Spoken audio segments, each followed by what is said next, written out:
नमस्कार दोस्तों, स्वागत है आपका राजंस करियर प्राइवेट लिमिटेड के ऑफिशियल यूट्यूब चैनल पर।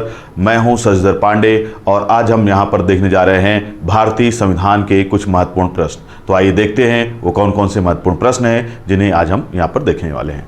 तो सबसे पहला प्रश्न यहां पर जो आज हम देखने जा रहे हैं वो है कि समान नागरिक संहिता यानी कि जिसको आप लोग कॉमन सिविल कोड कहते हैं किस राज्य में लागू है। तो बहुत ही महत्वपूर्ण प्रश्न है कि वर्तमान में भारत का वो कौन सा राज्य है दिए गए 4 ऑप्शन में से जहां पर आपको एक समान क्या है नागरिक संहिता या सिविल संहिता लागू है, कॉमन सिविल कोड लागू है। तो सबसे पहले तो जान लीजिएगा कि जो कॉमन सिविल कोड होता क्या है और इसका उल्लेख भारतीय संविधान में कहां पर किया गया है। तो कॉमन सिविल कोड का अर्थ है कि भारत में रहने वाले हर तरह के धर्म के लोगों को लिए एक समान क्या कानूनी व्यवस्था। तो भारत में अभी वर्तमान में जो है आपको ऐसा नहीं दिखाई देता, अलग अलग धर्मों के लिए अलग अलग व्यवस्था दिखाई देती है। इसी को दूर करने की बात की जा रही है कि भारत में रहने वाले अलग अलग धार्मिक समुदायों के लिए एक समान क्या होना चाहिए, कानूनी व्यवस्था होनी चाहिए। और इसके बारे में हमारे संविधान निर्माताओं ने संविधान के प्रारंभ में ही व्यवस्था कर दी थी। और ये व्यवस्था कहाँ दिखाई देती है, तो ये व्यवस्था दिखाई देती है हमें भारतीय संविधान के भाग 4 में। और भाग 4 जिसे आप नीति निर्देशक या नीति निर्देशक तत्वों के नाम से जानते हैं, directive principle of state policy. और ये जो directive principle of state policy जो राज्य के नीति निर्देशक तत्व हैं, इसी के तहत एक अनुच्छेद आता है, अनुच्छेद नंबर 44। कौन सा अनुच्छेद, तो अनुच्छेद 44। तो आर्टिकल नंबर 44 ये बहुत ही महत्वपूर्ण आर्टिकल है। किस में है ये आर्टिकल 44, तो संविधान के पार्ट 4 में, जिसका नाम क्या है, directive principles of state policy, राज्य के नीति निर्देशक तत्व। और उसका एक अनुच्छेद है अनुच्छेद 44 जो क्या कहता है, समान नागरिक संहिता की बात करता हुआ दिखाई देता है। तो यहां पर आपको बताना है कि वर्तमान में इन 4 राज्यों में से कौन सा राज्य है जहां पर यह व्यवस्था लागू है। जबकि आप ध्यान रखेंगे कि वर्तमान में ये मांग की जा रही है कि संपूर्ण भारत में ये व्यवस्था लागू होनी चाहिए। और फिलहाल आपको दिखाई दे रहा होगा कि कुछ ऐसे राज्य और हैं जिन्होंने बात की है कि वो भी क्या करेंगे, समान नागरिक संहिता अपने राज्यों में लागू करेंगे। अब आते हैं हम अपने इस ऑप्शन पर कि कौन कौन से यहाँ पर ऑप्शन दिए गए हैं और इस प्रश्न का सही जवाब क्या होगा। पहला ऑप्शन दिया है आपके सामने जम्मू कश्मीर, दूसरा है नागालैंड, तीसरा है गोवा, चौथा है मिजोरम।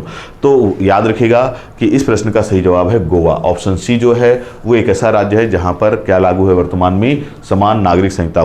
मतलब वहाँ पर सभी धर्मों के लिए एक समान कानून होंगे, चाहे वो किसी भी प्रकार के कानून हो, सबके लिए एक जैसे होंगे। तो आंसर क्या है, आंसर है गोवा। बढ़ते अपने अगले प्रश्न की ओर। हमारा अगला प्रश्न है मौलिक कर्तव्यों को संविधान में सम्मिलित किया गया है, इसका प्रयोजन क्या है। तो यह भी महत्वपूर्ण है, किससे जुड़ा हुआ है, मौलिक कर्तव्यों से। सबसे पहले तो यह जान लीजिए कि मौलिक कर्तव्य हैं कहां पर। तो मौलिक कर्तव्य जो है वो भारतीय संविधान के भाग 4 का में कहां पर है, तो भाग 4 का जो है 4A, पार्ट 4A जो है भारतीय संविधान का, वो किससे संबंधित है, मौलिक कर्तव्यों से संबंधित है। होते क्या है मौलिक कर्तव्य, उनके बारे में भी आपको जानकारी होनी चाहिए। मौलिक कर्तव्य ऐसे कर्तव्य हैं जो एक देश में रहने वाले नागरिकों की जिम्मेदारी होते हैं, कर्तव्य होते हैं। अगर कोई व्यक्ति, कोई नागरिक देश में रहता है और वो अपने देश से कुछ अधिकारों की मांग करता है तो देश उसे कुछ अधिकार प्रदान करता है। लेकिन देश और सरकार उस व्यक्ति से कुछ उम्मीद भी रखती है। क्या उम्मीद रखती है कि ये उम्मीद रखती है कि वो व्यक्ति जो उस देश का नागरिक है कुछ अपनी संवैधानिक जिम्मेदारियां भी निभाए, नागरिक होने की जिम्मेदारियां भी निभाए। तो एक व्यक्ति जो किसी देश का नागरिक है अपने नागरिक होने की जिम्मेदारियां भी निभाए, ये उस देश की सरकार और उस देश का संविधान उससे एक तरह से मांग करते हैं। और इन्हीं चीज़ों को भारतीय संविधान में स्थान दिया गया है, किस रूप में, मौलिक कर्तव्यों के रूप में।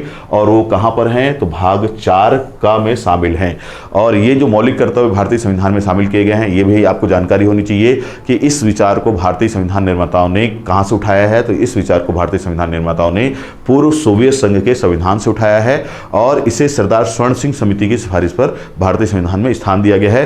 कब, 42वां संविधान संशोधन 1976। तो अब हम यहां पर आते हैं अपने इस प्रश्न के ऑप्शंस पर। पहला ऑप्शन क्या दिया हुआ है कि मौलिक अधिकारों के दुरुपयोग पर रोक के लिए। तो मौलिक कर्तव्यों को किस लिए शामिल किया गया है, तो पहला ऑप्शन क्या दिया गया है यहाँ पर, मौलिक अधिकारों के दुरुपयोग पर रोक के लिए। तो क्या ये आंसर होगा। दूसरा ऑप्शन दिया है ऑप्शन बी कि मौलिक अधिकारों को और अधिक सार्थक बनाने के लिए। तीसरा ऑप्शन दिया गया है विनाशक एवं असंवैधानिक गतिविधियों को नियंत्रित करने के लिए, और चौथा ऑप्शन दिया गया है कार्यपालिका की बढ़ती शक्ति को नियंत्रण में रखने के लिए।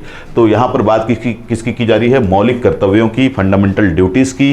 तो फंडामेंटल ड्यूटीज क्या है वो मैंने आपको बता दिया।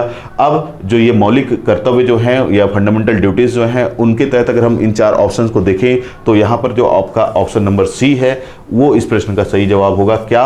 विनाशक एवं असंवैधानिक गतिविधियों को नियंत्रित करने के लिए। तो जो फंडामेंटल ड्यूटीज हैं, मौलिक कर्तव्य हैं, वो आपको आपकी जिम्मेदारियां निभाने के लिए प्रेरित करते हैं, यानी कि आपको किसी भी तरह की ऐसी गतिविधियों में शामिल होने से रोकते हैं जो देश के लिए विनाशक हो और देश के संविधान के लिए जो खतरा हो। तो इस प्रश्न का सही जवाब होगा ऑप्शन सी। बढ़ते हैं अपने अगले प्रश्न की ओर। अगला प्रश्न है, इनमें से कौन राजकीय भाषा नहीं है? कश्मीरी, संस्कृत, राजस्थानी या मैथिली? तो आप ध्यान रखेंगे कि भारतीय संविधान में जो 12 अनुसूचियां हैं, उन 12 अनुसूचियों में से जो 8वें नंबर की अनुसूची है, वो अनुसूची जो है जिसको आप लोग 8th शेड्यूल भी बोलते हैं, उसका संबंध जो है किससे है? राजकीय भाषा से या राज्य भाषा से। तो इसमें क्या है? राजकीय भाषा में, इस राजकीय भाषा की जो अनुसूची है, अनुसूची नंबर कौन सी? 8वीं। इसमें वर्तमान में 22 राज्य भाषाओं का वर्णन है। कितनी भाषाओं का? तो ध्यान रखेंगे 22। तो 8वें नंबर की अनुसूची भारतीय संविधान की बहुत ही महत्वपूर्ण है, जिसमें 22 भारतीय भाषाओं का दर्ज, मतलब वो 22 भारतीय भाषाएं वहां पर दर्ज है। किस रूप में? राजकीय भाषा के रूप में दर्ज है। तो ये आपको याद रखना है।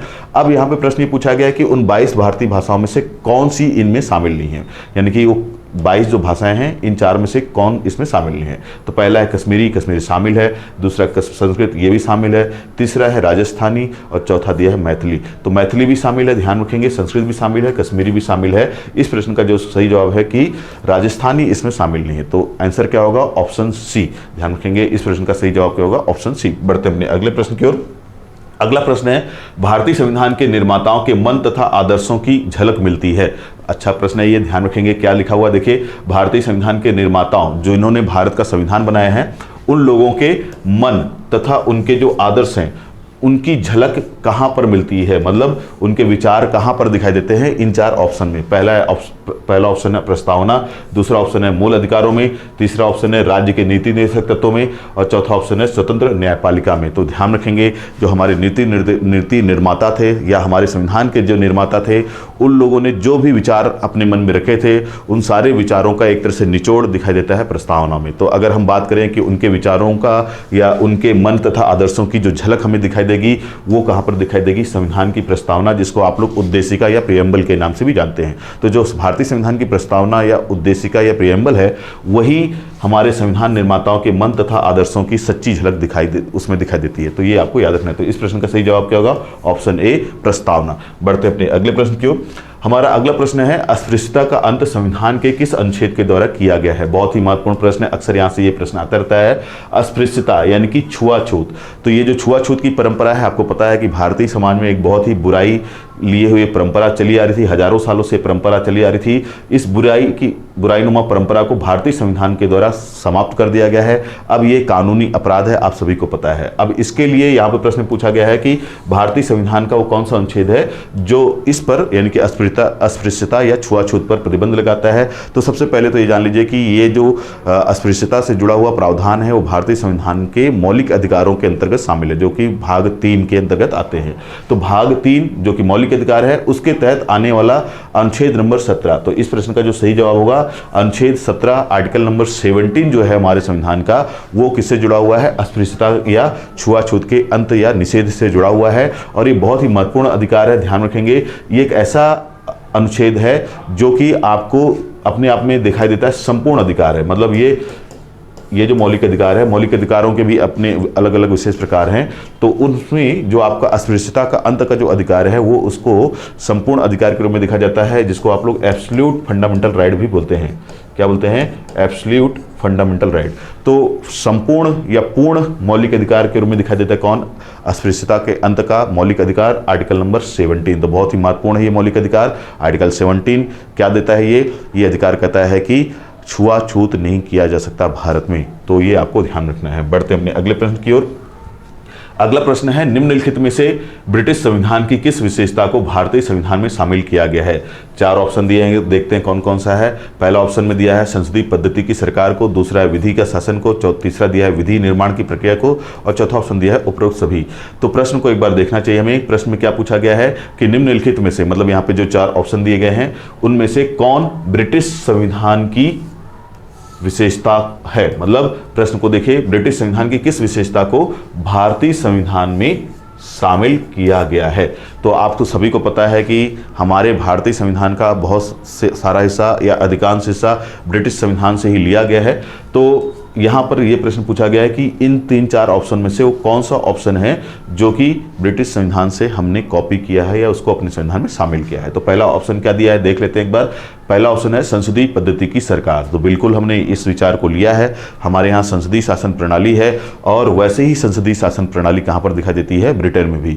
संसदीय शासन प्रणाली का अर्थ भी आप सभी को पता है कि हमारे यहाँ संसद का निर्माण होता है किससे मिलकर के, राष्ट्रपति, राज्यसभा और लोकसभा से मिलकर के। तो वैसे ही वहाँ भी दिखाई देता है ब्रिटेन में भी कि वहाँ पर क्राउन है, वहाँ पर भी हाउस ऑफ कॉमन्स है, हाउस ऑफ लॉर्ड्स है। तो वहाँ पर House of Commons, House of Lords और क्राउन दिखाई देता है। हमारे यहाँ राष्ट्रपति, राज्यसभा और इसके अलावा लोकसभा दिखाई देते हैं। तो ये इस तरह की व्यवस्था को हम क्या बोलते हैं, संसदीय पद्धति की सरकार। तो भारत में बिल्कुल है और ब्रिटेन में भी है, तो हमने वहीं से कॉपी किया है। इसके अलावा दूसरा ऑप्शन दिया है विधि का शासन, मतलब भारत में कानून का शासन होगा, बिल्कुल सही है। और यही व्यवस्था ब्रिटेन में दिखाई देती है कि वहां पर भी विधि का शासन दिखाई देता है, कानून का शासन दिखाई देता है। तो ये ऑप्शन भी सही है, ये विचार भी हमने ब्रिटेन से लिया है। ऑप्शन सी है विधि निर्माण की प्रक्रिया, मतलब भारत में शासन करने के लिए जो विधि बनाई जाएगी वो किस प्रकार से बनाई जाएगी, कहां पर बनाई जाएगी, ये विचार भी भारत ने कहां से लिया है, ब्रिटेन से लिया है। तो ये बात भी बिल्कुल सही है, ऑप्शन सी भी सही है। तो इस प्रश्न के जो ये 3 ऑप्शन है ऊपर के, तीनों ही सही हैं। तो इस प्रश्न का जो सही जवाब होगा ऑप्शन डी, उपरोक्त सभी। ये सारे विचार हमने कहां से लिए हैं, ब्रिटेन से लिए हैं। बढ़ते हैं अपने अगले प्रश्न की ओर। हमारा अगला प्रश्न है कि भारत का संविधान मान्यता प्रदान करता है क्या? पहला ऑप्शन है केवल धार्मिक अल्पसंख्यकों को, ऑप्शन बी है केवल भाषाई अल्पसंख्यकों को, ऑप्शन सी है धार्मिक एवं भाषाई अल्पसंख्यकों को, या ऑप्शन डी है चौथा ऑप्शन है धार्मिक, भाषाई एवं निर्जातीय अल्पसंख्यकों को।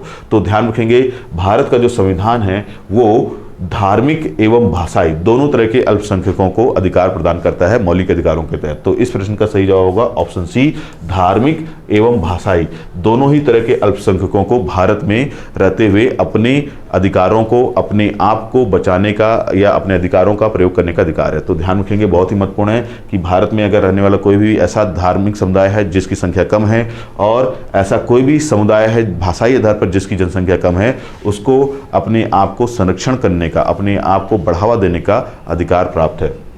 तो बात करें हम कि इस प्रश्न के हिसाब से सही जवाब क्या होगा, तो इस प्रश्न का सही उत्तर है ऑप्शन सी, धार्मिक एवं भाषाई अल्पसंख्यकों को भारतीय संविधान मान्यता प्रदान करता है। बढ़ते हैं आप अगले प्रश्न पर। हमारा अगला प्रश्न है, निम्नलिखित में से कौन राज्य सूची में नहीं है? कृषि, जेल, सिंचाई या सुरक्षा? तो सबसे पहले तो आप यहाँ पर यह समझ लीजिए कि राज्य सूची होता क्या है। तो भारतीय संविधान में जो हमने अभी थोड़ी देर पहले भी बात की, क्या अनुसूचियों की, तो कुल कितनी अनुसूचियां हैं? तो वर्तमान में आप सभी को पता है कि भारतीय संविधान में कुल 12 अनुसूचियां हैं, और इन 12 अनुसूचियों में से जो 7वें नंबर की अनुसूची है, अनुसूची 7, उसमें आपको 3 अलग अलग सूचियां दिखाई देती हैं, जिनमें से एक सूची है आपकी संघ सूची, जिसे आप लोग यूनियन लिस्ट भी बोलते हैं, दूसरा दिया है राज्य सूची, जिसे आप लोग स्टेट लिस्ट बोलते हैं, तीसरा दिया है समवर्ती सूची। तो ये 3 तरह की सूचियां या लिस्ट का वर्णन हमारे संविधान के अनुसूची के भाग में 7वें नंबर की अनुसूची में दिया गया है। उसी में से जो राज्य सूची है उसके बारे में पूछा गया है यहाँ पर। अब ये जो अनुसूची है या सूचियां हैं, इनके बारे में भी आप जान लीजिए होता क्या है संघ सूची का अर्थ क्या है, राज्य सूची का अर्थ क्या है, समवर्ती सूची का अर्थ। तो ये जो अनुसूची या सूची जो भी समझें आप, यहाँ पर संघ सूची बोलेगा इनको। तो जो सूचियां हैं इनमें एक तरह से विषयों का निर्धारण है। कैसे विषयों का? तो ध्यान रखेंगे, ये जो 7वें नंबर की अनुसूची है और उसके अंदर ये 3 सूचियां हैं, इनमें इस बात का वर्णन है कि भारत में किसकी क्या शक्तियां होंगी, मतलब संघ सरकार या केंद्र सरकार की क्या शक्तियां होंगी, वो किन विषयों पर कानून बनाएगा। साथ ही साथ राज्य सूची में उन विषयों का वर्णन है कि राज्य सरकारें किन विषयों पर कानून बना सकती हैं। साथ ही साथ तीसरी जो सूची दिखाई देती है समवर्ती सूची, उसमें उन विषयों का वर्णन है जिस पर केंद्र सरकार यानी कि संघ सरकार और साथ ही साथ राज्य सरकार दोनों ही कानून बना सकते हैं। तो हमारे संविधान में स्पष्ट रूप से विभाजित है कि कौन किस विषय पर कानून बनाएगा। तो यहाँ पर प्रश्न पूछा गया कि इन 4 ऑप्शन में से वो कौन सा विषय नहीं है जो राज्य सरकार जिस पर कानून नहीं बना सकती। तो ऑप्शन ए देख लेते हैं, कृषि। तो कृषि जो है राज्य सूची का विषय है। कृषि से जुड़ा हुआ कोई भी कानून बनाना है तो राज्य सरकार उस पर प्राथमिक अधिकार रखती है। उसके बाद ऑप्शन बी है जेल। तो जेल से जुड़ा हुआ भी अधिकार जो है वो राज्य सूची के पास है। इसके बाद देखें राज्य सरकार के पास है। इसके बाद ऑप्शन सी देखें सिंचाई। तो सिंचाई से जुड़ा हुआ विषय भी राज्य सरकार के ही पास है। ऑप्शन डी जो है वो है सुरक्षा। सुरक्षा का जो विषय है, यानी कि यहाँ पर सुरक्षा का मतलब है राष्ट्र की सुरक्षा, तो सुरक्षा या सेना का जो विषय है वो विषय राज्य सरकार के अधीन नहीं आता। सुरक्षा या सेना का विषय ये केंद्र सरकार या संघ सरकार के अधीन आता है। तो ध्यान रखेंगे इस प्रश्न का सही जवाब क्या होगा, ऑप्शन डी, क्योंकि पूछा क्या है, क्या यहाँ पर ध्यान दीजिएगा नहीं है, मतलब कौन सा राज्य सूची में शामिल नहीं है। तो इस प्रश्न का सही जवाब है ऑप्शन डी, सुरक्षा जो है वो राज्य सूची में शामिल नहीं है। बढ़ते हैं अपने अगले प्रश्न की ओर। हमारा अगला प्रश्न है मौलिक अधिकार के बारे में सुनवाई करने का अधिकार निम्नलिखित को प्रदान किया जाता है। तो बहुत ही महत्वपूर्ण प्रश्न है कि मौलिक अधिकारों का अगर उल्लंघन होता है किसी व्यक्ति के, किस मौलिक अधिकारों का, यदि किसी व्यक्ति के मौलिक अधिकारों का किसी भी प्रकार से और किसी भी व्यक्ति या संस्था के द्वारा उल्लंघन किया जाए तो भारत में वो कौन सी संस्था है जिसको उस अधिकारों के ऊपर या उनके उल्लंघन के ऊपर न्याय या निर्णय देने का अधिकार प्राप्त है। तो वही यहाँ पे प्रश्न पूछा गया है कि मौलिक अधिकार के बारे में सुनवाई करने का अधिकार निम्नलिखित को प्रदान किया गया है। तो ऑप्शन ए है सर्वोच्च न्यायालय, ऑप्शन बी है उच्च न्यायालय, ऑप्शन सी है प्रधानमंत्री और ऑप्शन डी है ए तथा बी दोनों को। तो ध्यान रखेंगे इस प्रश्न का सही जवाब है ऑप्शन डी, मतलब भारत में जो सर्वोच्च न्यायालय है उसको और भारत में जो उच्च न्यायालय है उसको, इन दोनों को ही मौलिक अधिकारों के उल्लंघन होने पर निर्णय देने का या न्याय करने का अधिकार प्राप्त है। बढ़ते हैं अपने अगले प्रश्न की ओर। अगला प्रश्न है भारतीय संविधान में राज्य के नीति निर्देशक सिद्धांतों का निरूपण निम्न स्थान के लिए किया गया है। किसके बारे में पूछा गया है, तो यहां पर प्रश्न है राज्य के नीति निर्देशक सिद्धांत यानी कि DPSP, directive principles of state policy, जो कि किसमें है, पार्ट 4 भाग 4। तो भाग 4 जो है वो है राज्य के नीति निर्देशक सिद्धांतों से। अब यहां पर पूछा गया है कि जो आपके हमारे मतलब राज्य के जो नीति निर्देशक सिद्धांत हैं जिसको हम लोग directive principle of state policy भी बोलते हैं, का निरूपण निम्न स्थान के लिए किया गया। मतलब इन 4 ऑप्शन में से किस विषय को व्यक्त करने के लिए भारत के संविधान में नीति निर्देशक तत्वों को शामिल किया गया है। बहुत ही महत्वपूर्ण प्रश्न है। ऑप्शन ए देख लेते हैं क्या कहता है, सामाजिक लोकतंत्र के लिए। ऑप्शन बी कहता है गांधीवादी लोकतंत्र स्थापित करने के लिए। ऑप्शन सी कहता है सामाजिक और आर्थिक लोकतंत्र स्थापित करने के लिए। और ऑप्शन डी कहता है राजनीतिक लोकतंत्र स्थापित करने के लिए। तो ध्यान रखेंगे डीपीएसपी या राज्य के नीति निर्देशक सिद्धांतों को भारतीय संविधान में सामाजिक और आर्थिक लोकतंत्र स्थापित करने के लिए शामिल किया गया है या उनको स्थान दिया गया। तो सामाजिक और आर्थिक लोकतंत्र स्थापित करने के उद्देश्य से राज्य के नीति निर्देशक सिद्धांत हमारे भारतीय संविधान में शामिल किए गए हैं। तो ये जो आज हमने यहाँ पर देखा, ये यहाँ पर जितने भी प्रश्न हमने आज यहाँ पर किए हैं ये सभी प्रश्न बहुत ही महत्वपूर्ण प्रश्न हैं और इन पर जो मैंने व्याख्या बताई है उन व्याख्या के ऊपर भी प्रश्न आ सकते हैं। उस व्याख्या से जुड़े हुए प्रश्न भी आप वो एग्जाम में बन सकते हैं। तो आज के इस वीडियो में केवल इतना ही। मिलते हैं अपने अगले वीडियो में, तब तक के लिए धन्यवाद।